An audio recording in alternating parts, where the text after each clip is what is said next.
I'm worried about you, Doctor. And the fingerprints on the bottle? Sorry, I dropped it.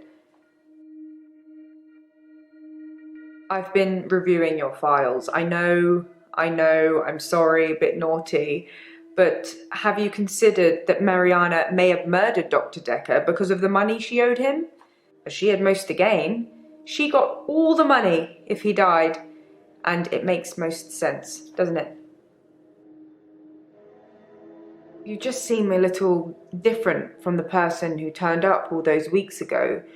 You don't talk to me as much as you did. You flitter between patients in a daydream. Tell me what things are bothering you.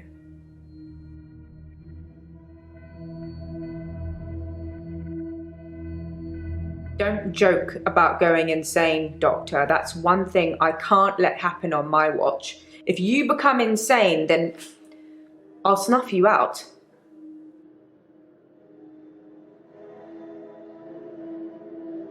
I think I'm okay with the grief now. My mother died suddenly, and I think I was projecting Dr. Dekker's death to be about her. I know they're not related.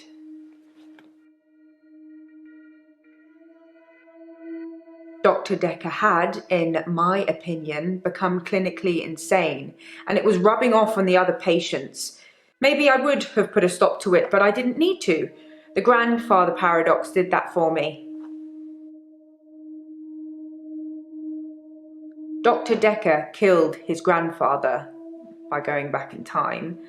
At least he thought he had. An earlier version of himself knew this would happen, so to prevent him from preventing himself from being born in the first place, he took an overdose, sleeping tablets and alcohol. At least that's how he explained it to me before he did it.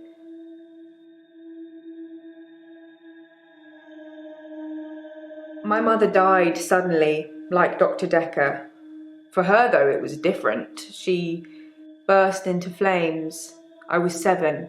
They said she must have been smoking and drinking on the sofa, but she doesn't smoke or drink. Professor Alderby said it was spontaneous combustion. Dr. Dekker's prescription pad is still missing. I'll let you know if it turns up. I didn't know anything about that. If I have any grievances with my employer, I spit in their coffee. I hope that's how you like it.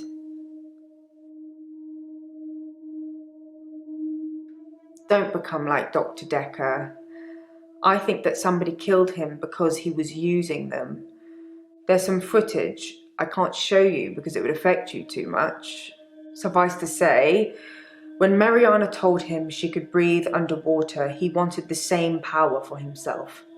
So instead of trying to cure her of it, he'd try and amplify it to see how it worked, so he could imagine it for himself. I think he did that with all his special patients. I think he wanted all of their powers.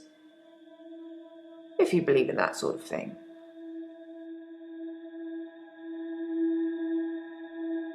Any patient who presented with psychokinetic issues, they were his special patients. Towards the end, he began ignoring all the other cases. Most of the patients saw it as a curse, what they were experiencing, what they were unwittingly doing. Dr. Dekker saw it as an ability, a power to be harnessed and used for, well, God knows what he was going to use it all for. So he made them give in to it, and it consumed them, consumed all of them. Whether you believe any of that or not is your choice, but they did, which made them angry. And that's why I think he was murdered by a patient.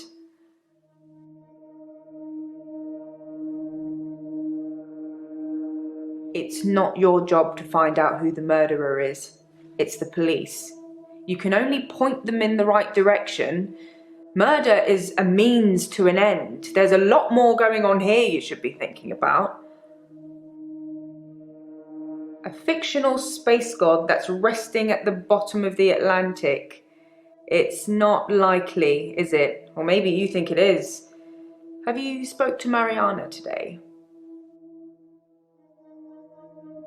Your patients will always be a bother, but you're caring for people. We do still care, don't we, Doctor? In a few weeks' time, there'll be a whole new bunch of faces with a whole new bunch of quirks. Let's not have a whole new doctor, shall we?